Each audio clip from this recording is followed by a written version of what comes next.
Déjà, est-ce que tu peux nous parler du début de saison de Bordeaux qui est quand même assez loin des ambitions fixées par le club? Qu'est-ce qui explique aujourd'hui la situation des Girondins de Bordeaux?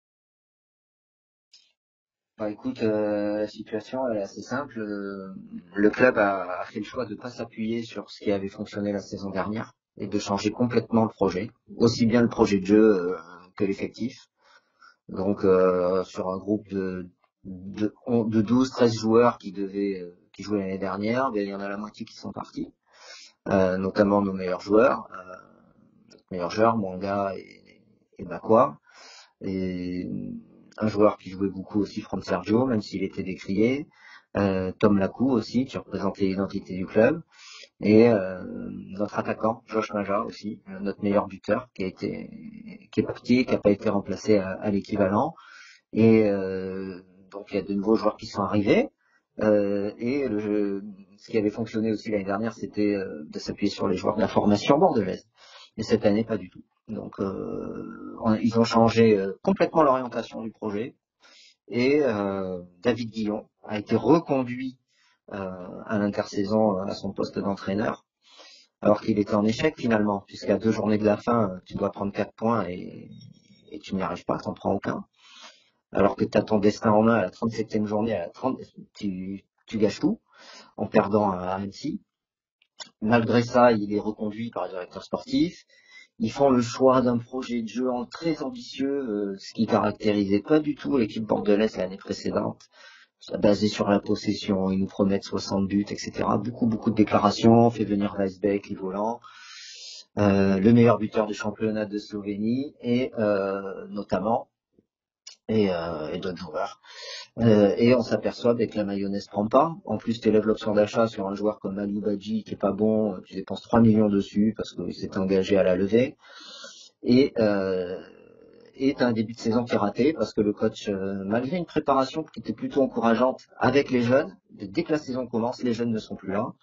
Et il s'appuie que sur les joueurs recrutés, les joueurs expérimentés, et la mayonnaise ne prend pas. Donc une perte d'identité, je trouve, moi, dans ce début de saison. Et on sent que l'échec de l'année dernière est encore dans les têtes. Donc C'est ça, quoi les c'est forces et faiblesses justement de l'effectif des Girondins aujourd'hui? aujourd'hui. Alors là, je sais pas. Je crois qu'on n'a plus aucune force. Aujourd'hui, bah, écoute, les forces, ce serait bien. Écoute, aujourd'hui, l'année dernière, on s'appuyait sur un bloc, une grosse défense, un bloc, et on était très fort dans les transitions rapides et dans les dribbles. C'était ça l'équipe de Bordeaux l'année dernière qui nous a amenés sur le podium. Cette année, le bloc défensif a explosé. Johan Barbet, le capitaine, n'est plus à son niveau. Stian Vegersen, son complément, est lui aussi à côté de la plaque. Harrison Marcelin, qui a été recruté, il fait pas le job. Nsimba marche à côté de ses pompes. Et t'as que Clément Michelin dans la défense qui arrive à tenir le rang. Et on a même changé le gardien pour mettre un gardien inexpérimenté. Donc ils ont vraiment tout cassé l'année dernière. Pour mettre un gardien inexpérimenté, Raphaël Frossek, qui sur 3 derniers matchs de Ligue 2 où il a joué, on prend à chaque fois un but par sa faute. Il se fait prendre, il rate sa relance et il a but. Donc on n'a pas de force. On n'a pas de force. Il n'y a aucune force aujourd'hui dans cette équipe.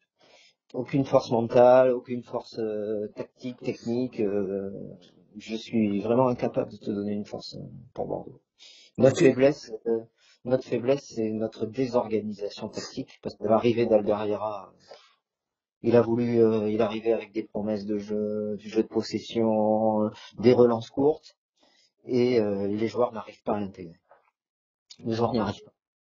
Et on a des joueurs en plus qui, au-delà de ne pas y arriver, ont le moral dans les chaussettes, et en termes de combativité, d'intensité, d'agressivité, de détermination, on n'est plus au rendez-vous. Toutes ces forces que Bordeaux avait la saison dernière, on les a. Quel regard tu portes sur la Saint-Étienne cette saison?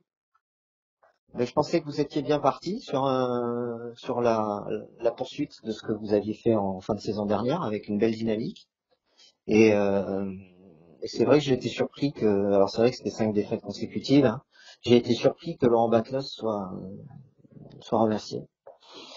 Euh, et donc sur le plan sportif, après, pour une analyse sportive, je rentrerai pas plus dans les détails parce que je vous connais pas assez. Je vous ai pas vu beaucoup jouer cette année, contrairement à l'année dernière.